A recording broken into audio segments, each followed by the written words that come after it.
In Shakespeare's play, Hamlet, although Queen Gertrude, mother to Hamlet, is a main character, not much is revealed about her throughout the play.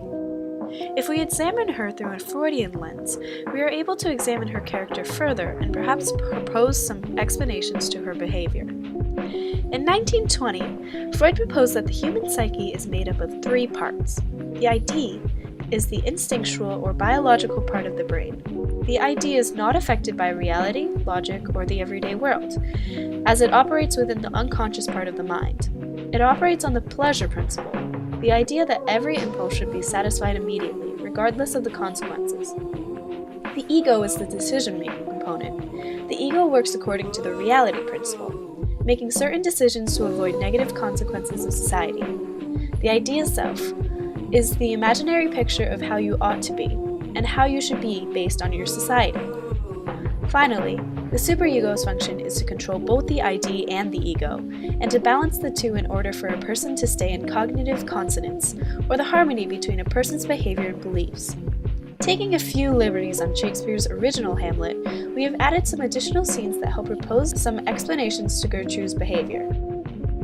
Let's begin at the scene where Hamlet has just confided in Gertrude about Claudius's supposed plot. Polonius overhears, and Hamlet stabs him, thinking he was Claudius.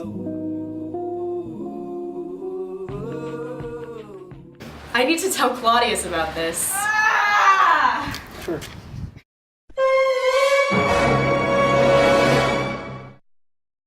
I'm worried about Hamlet and Gertrude. I fear Hamlet may turn Gertrude against me. Go spy on her and let me know what she is thinking. Yes, mother.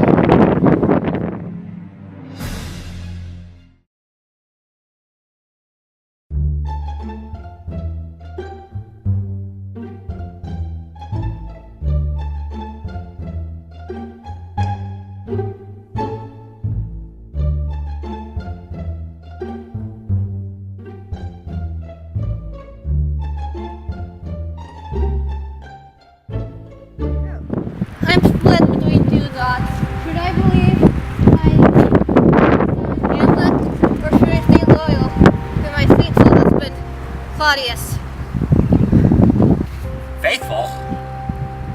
What Hamlet says is insane, but for some reason something seems really fishy with Claudius. No, with Polonius gone and Hamlet insane, I should really rely on Claudius and trust him so he can figure out what's going on. Yes, that's what I'll do.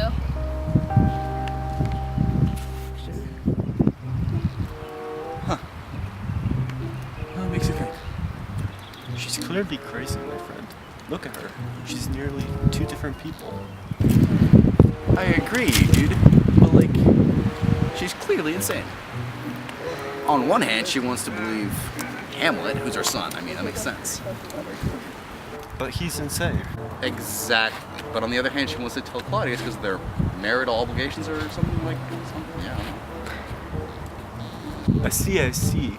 This is clearly a difficult decision, but of course, King Claudius is the correct choice on account of his sanity. I beg to differ. I still believe in Hamlet, even though he's completely insane.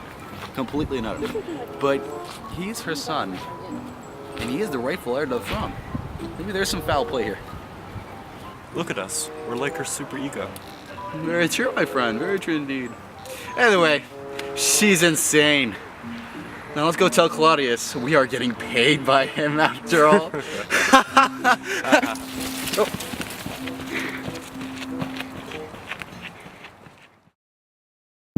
You are dismissed. Thank you, Lord. I must confront Gertrude to know her true thoughts. Speak of the devil, there she is now. Hamlet's insane! Insane! He killed Polonius in cold blood. Big yikes. In conclusion, if we examine Gertrude through a Freudian lens, we can see the internal struggle she faces when choosing between Hamlet and the king. In our scene, the struggle between her ego and ID is expressed through her changing thoughts in her soliloquy. In this way, her character is explored in a way that can be better understood.